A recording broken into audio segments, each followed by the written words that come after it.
Ha pásztor lennél vagy bölcs, 2000 évvel ezelőtt élnél, vajon mit tennél, mondd csak mit tennél, a jászolhoz ugye eljönnél.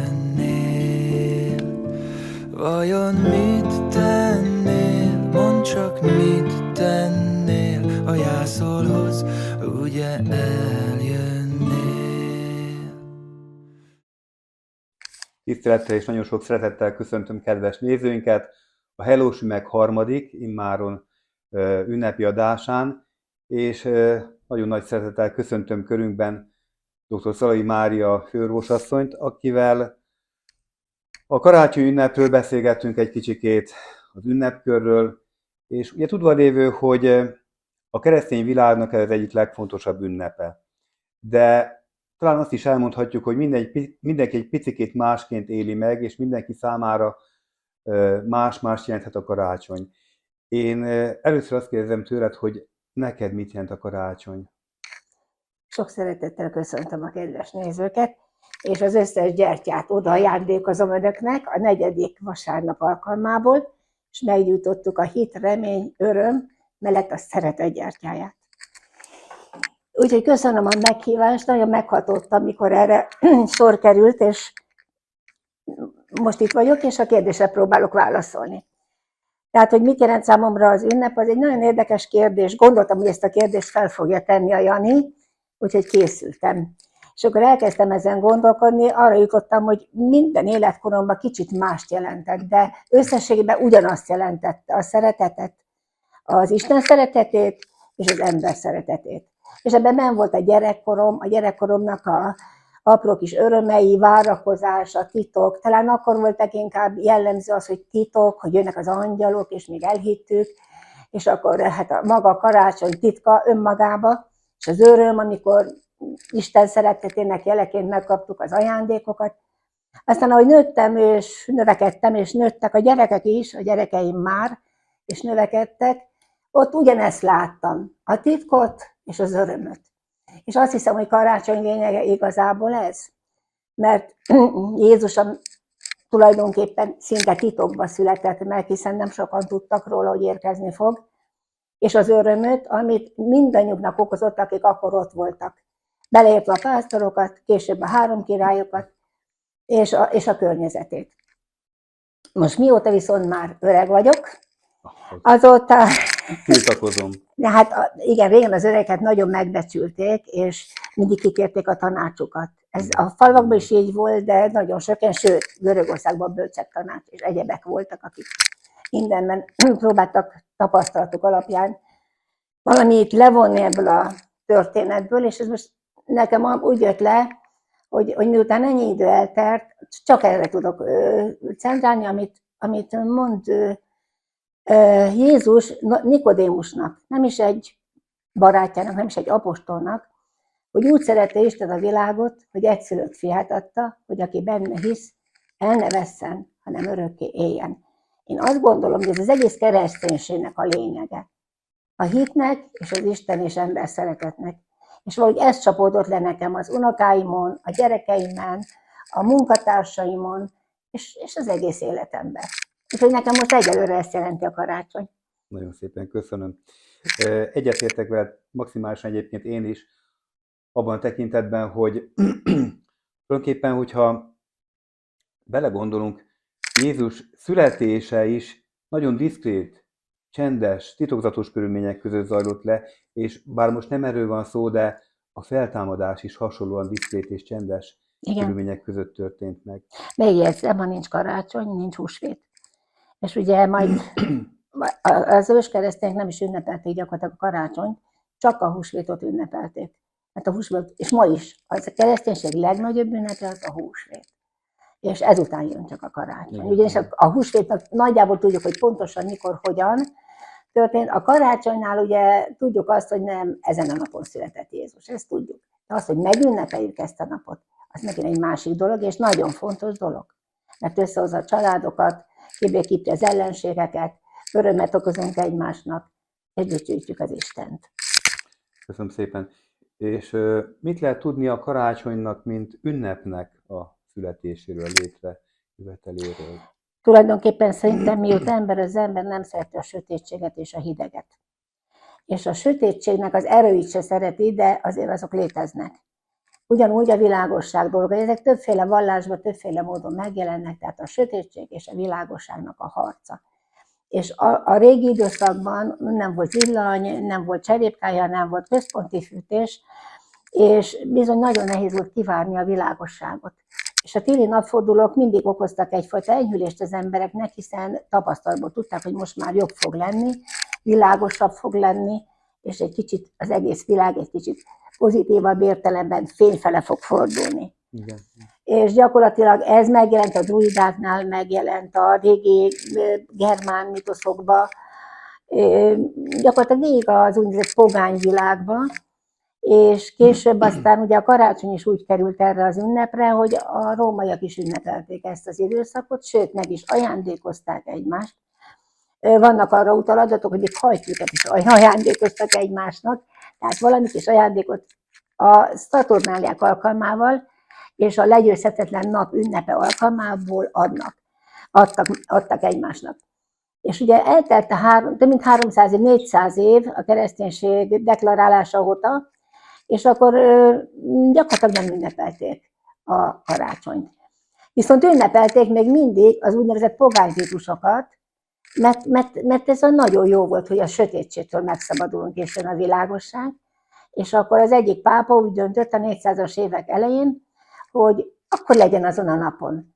A karácsony ünnepeljük azon a napon Jézus születésnapját, mint emléknapot, nyilván nem mint tényleges születésnapot, és így beiktatta a kereszténységet abba a pogány rítusba, ami akkor zajlott. És lassan, hogy a kereszténység tért foglalt, egyre inkább kikoptak a pogány rítusok, és maradt a karácsony ünneplése. Úgy tudom, hogy Egyiptomban ünnepelték az első karácsony 410-30 között valahogy így.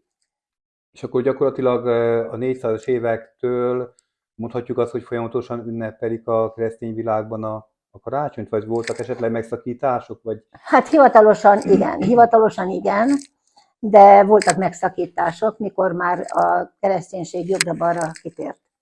De azt tudni kell, hogy például az 1200-as években Szent Ferenc volt Assisi-ba élt, és Assisi mellett egy faluba, ő hozta létre, mondjuk így, az első Betlehemet, élő Betlehem volt, élő állatokkal, élő kisbabával, és élő szereplőkkel. És ez egy nagyon, hogy mondjam, az embereknek nagyon megfogta a lelkét, és német nyelvterületen északfele terjedt ez a hagyomány. És aztán lassan egy kerülővel egy jó sok idő után elkerült Magyarországra is. És akkor kezdték ezeket az úgynevezett betlehemeket készíteni, ami most már iparággá vált, főleg ugye Németországban, Ausztriában kiállítások, Betlehem kiállítások vannak, gyönyörűen megkonstruálva, és büszkén mondom azt, hogy Sümegen is. Méghozzá nem is akármilyen Betlehemünk van, az egyik legszebb az országban, és én nagyon büszke vagyok rá, hogy ilyen szép Betlehemünk van.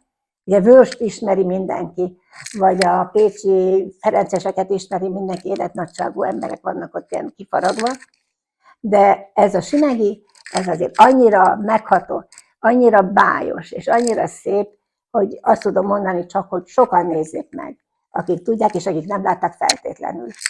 Nyilván egyetértek én is ezzel a gondolattal, mert talán egyfajta kis versengés is kialakult egyébként a Betlehemek terén, ugye itt a monumentalitást, a grandiózusság tekintetében, de azért a sümegi Betlehem a kegytemplomban a kidolgozottsága az szerintem teljesen egyedülálló. Aprólékossága az hihetetlen. Így van.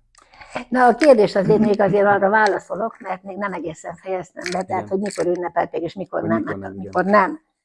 Tehát gyakorlatilag amikor nem, és biztosan tudjuk, hogy nem ünnepelték a keresztény világban, az Cromwell Oliver idején volt, a puritánok ugyanis nem tartották helyesnek a karácsony megünneplését, tehát ott egy jó pár évig nem ünnepelték a karácsonyt Angliába, És mikor a puritánok kimentek az Egyesült Államokba, akkor még nem Egyesült Államok, de kint éltek már, Bostonba az 1600-as évek elején szintén ugyanilyen rendeleteket hoztak, ott kb. 15 évig nem ünnepelték a Betlehemet, mert nem látták értelmét.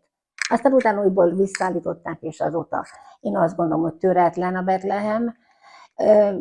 betlehemezés is, mint magyar specifikum, majd erről még beszélek. Másrészt pedig nagyon, nagyon szépek a dalaink, nagyon mélyrehatóak a magyar karácsonyi dalok, nagyon mélyből jönnek, és a lelket is nagyon mélyen érintik.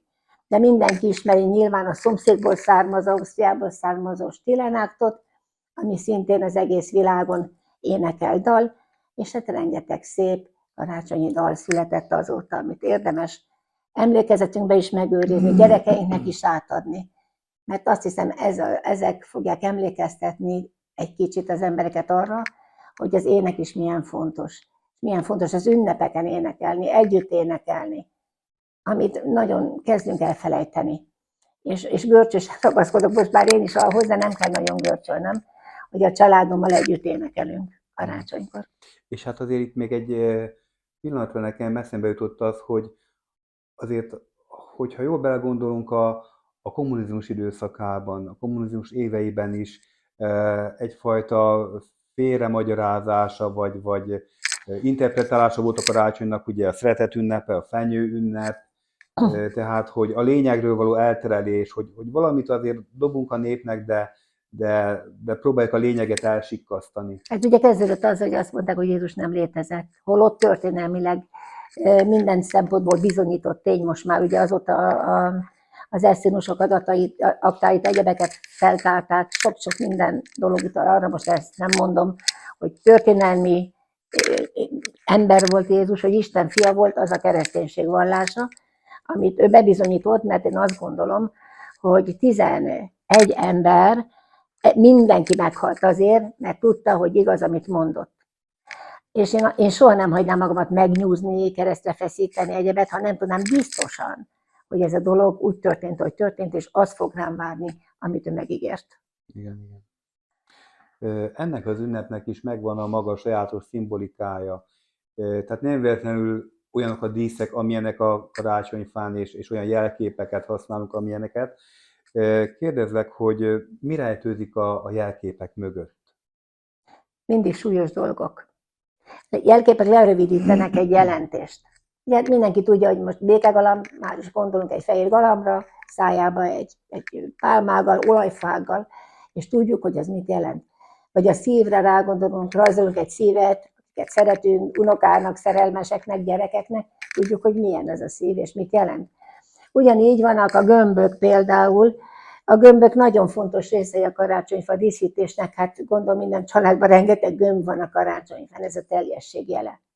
Tehát a gömb az mindig a teljes egésznek a jele. Ez egy tökéletes dolog tulajdonképpen.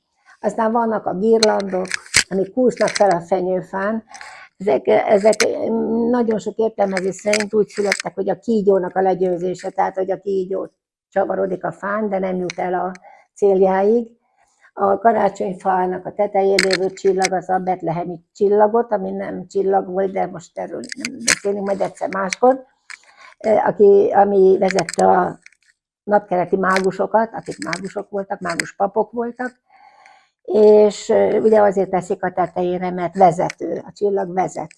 Igen. És aztán vannak a szaloncukrok, azok késői alkotások, gyakorlatilag a 18. század vége, vagy azutáni időszakban nagyon gazdag helyeken úgy mentek a szalonokba az emberek, ilyenkor, hogy kaptak ilyen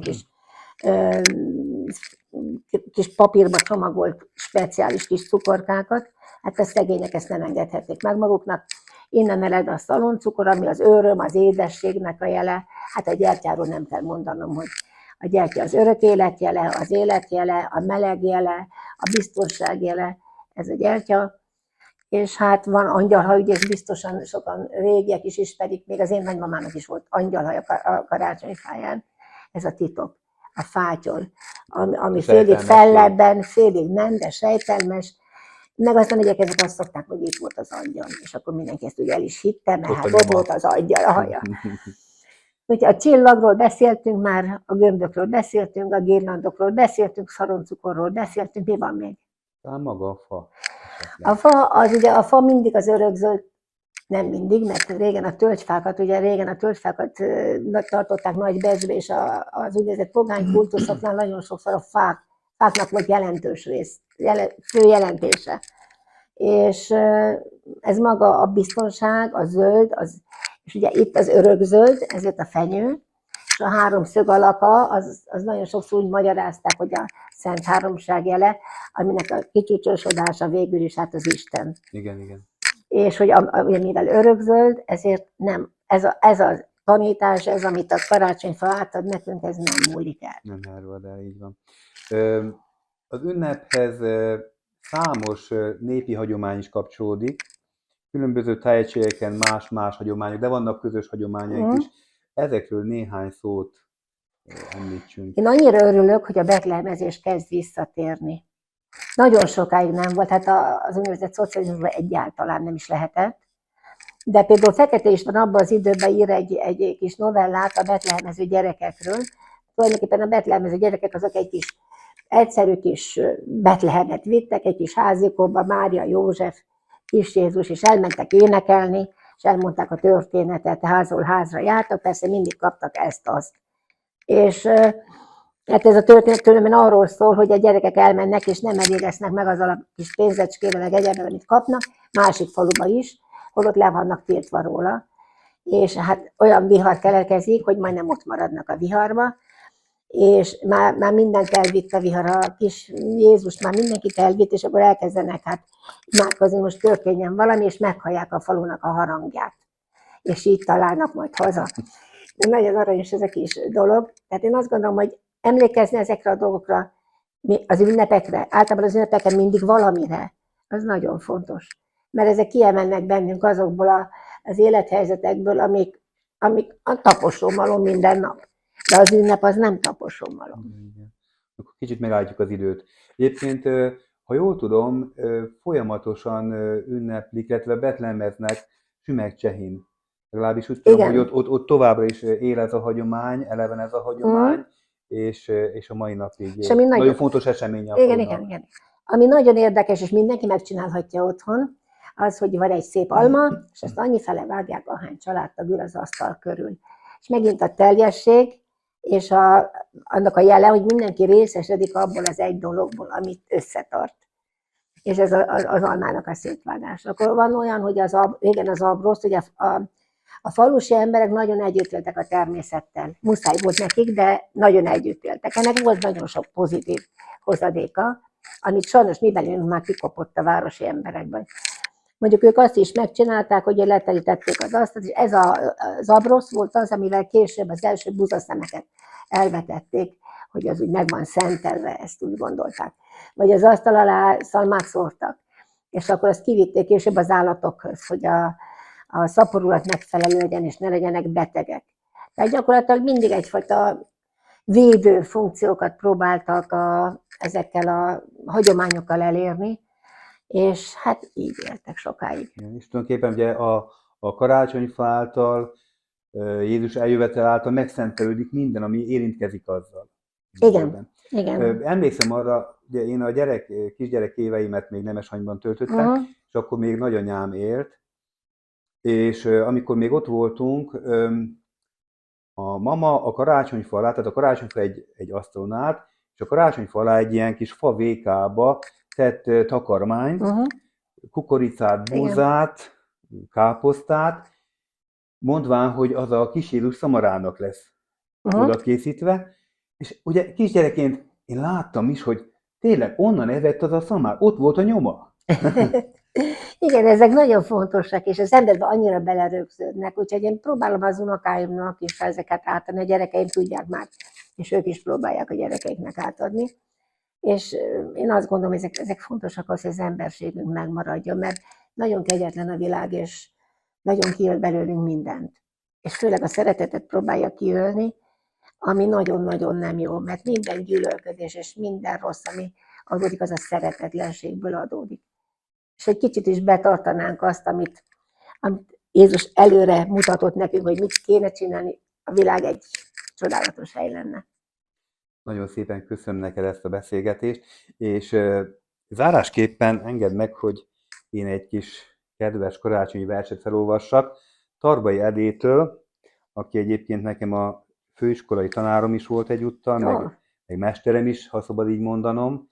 Egy olyan verset választottam tőle, amely ezt a karácsonyi kis örömöt, vidámságot próbálja megjeleníteni. Tulajdonképpen félig meddig gyermekversnek is felfoghatjuk, de hát felnőtteknek is éppen úgy szól.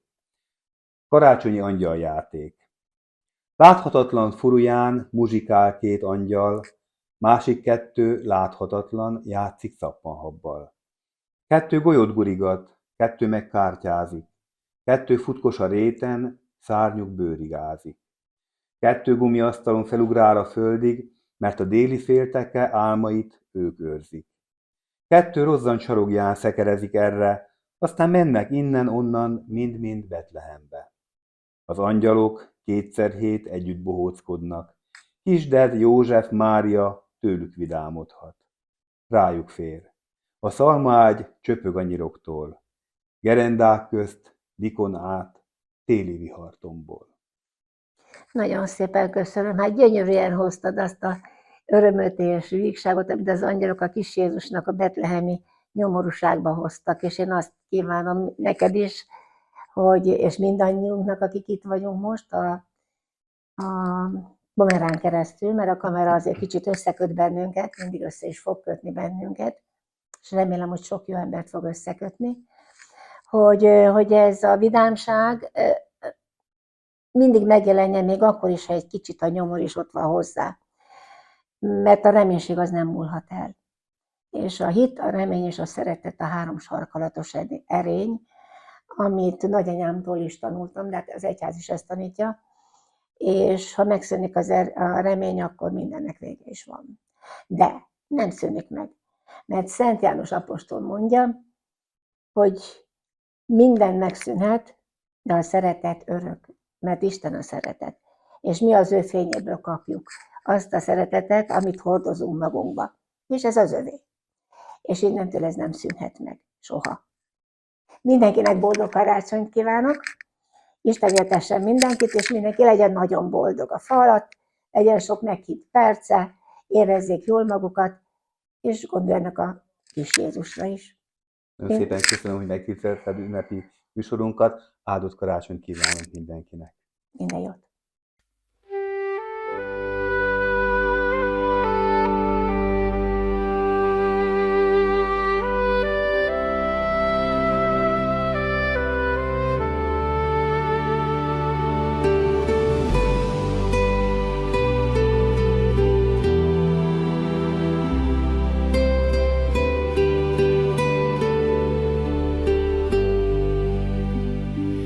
Csillag gyújt az éjjel át, békét hoz a nagy világ, jászol mélyen csendesen,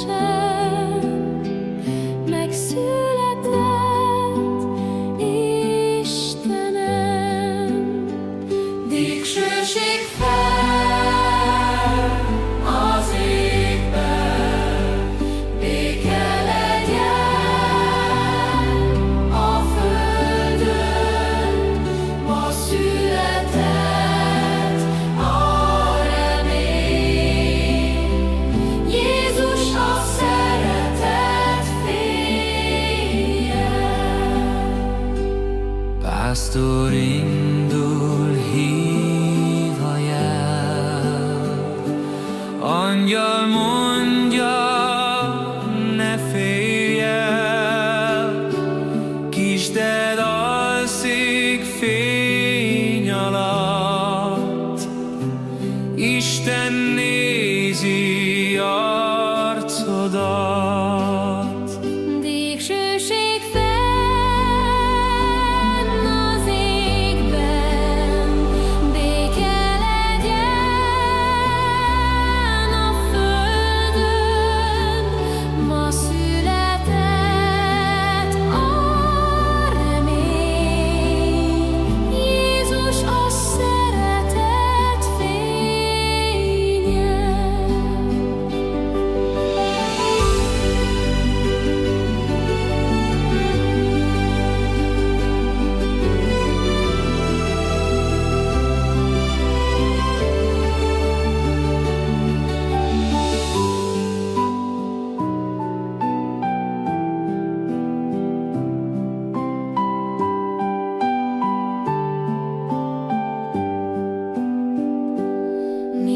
szív most